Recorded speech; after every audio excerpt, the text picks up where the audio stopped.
I saw this clip recently of Anthony Jeselnik talking about comedy in relation to cancel culture. And he quoted Andy Warhol, which is not the most original thing in the world. I don't remember the specific Warhol quote. It was something along the lines of art is about getting away with it. I think that's what it is. You know, when you try and paraphrase a quote and you're like, I'm getting this wrong.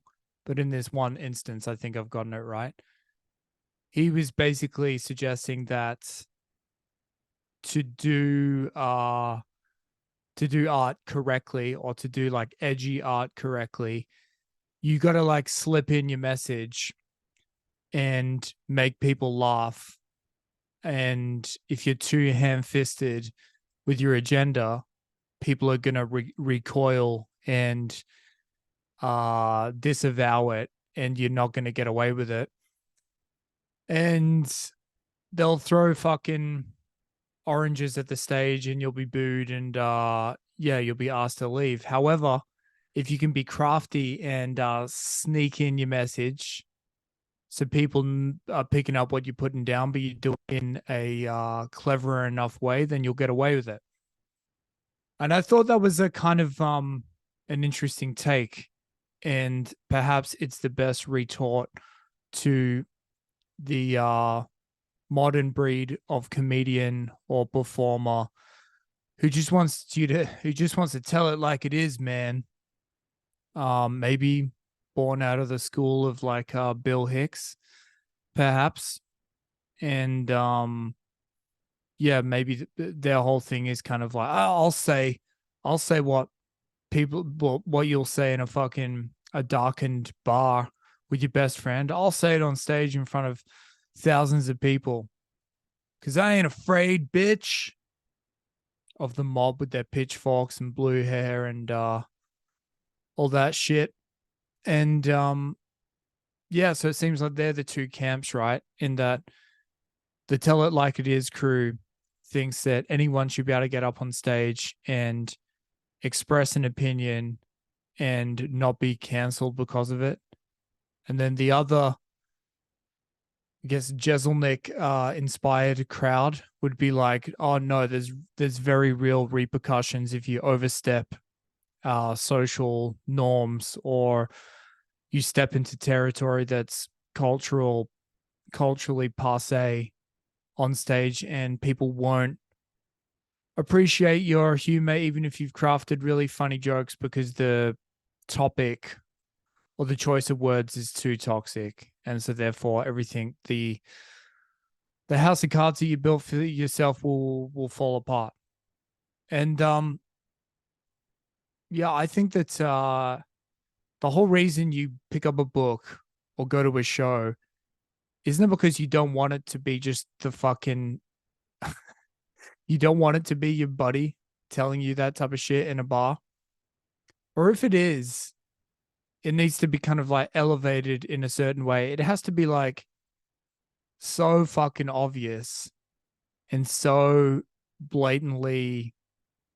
It has to basically be like fucking Larry the Cable Guy or Andrew Dice Clay, where they are saying things that uneducated working class people would say to one another, but they're doing it in such an extremely uh fucking in such a stylized way where it becomes a parody, and they're almost kind of like making fun of the people that say that type of shit earnestly.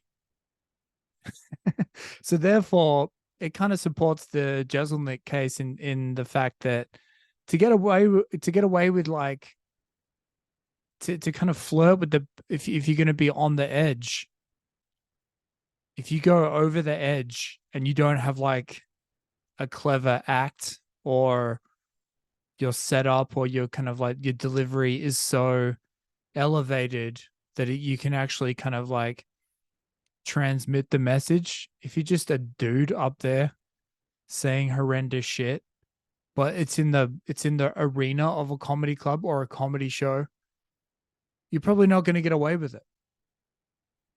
I kind of like the concept of art being dog whistly. Like you want, even if someone did have an extreme view, yeah, I don't want them to come out and fucking say it. It needs to be kind of like a bit crafty. You gotta, I kind of don't really, I'm a bad person to ask with this type of shit, but in terms of like comedians telling you like it is, it's so fucking boring. And it's so tedious. I was talking with a friend of mine ages ago, and he was talking to me about how he liked Stavi's World on like Instagram, his like 30-second clips, because it's just him talking about complete dumb shit, bodily functions, uh awkward social encounters, standard comedic fodder, almost a return to kind of like slapsticky observational comedy type of shit, because it seemed like every comedian, even if they were funny on stage, when it came to a podcast, every week they were having to fill two fucking 90-minute slots. And so therefore it is going to go across to like, what do you think about politics, or what do you think about, I don't know, women's rights, whatever the fuck it is. And so therefore comedians are so exposed, or entertainers are so exposed.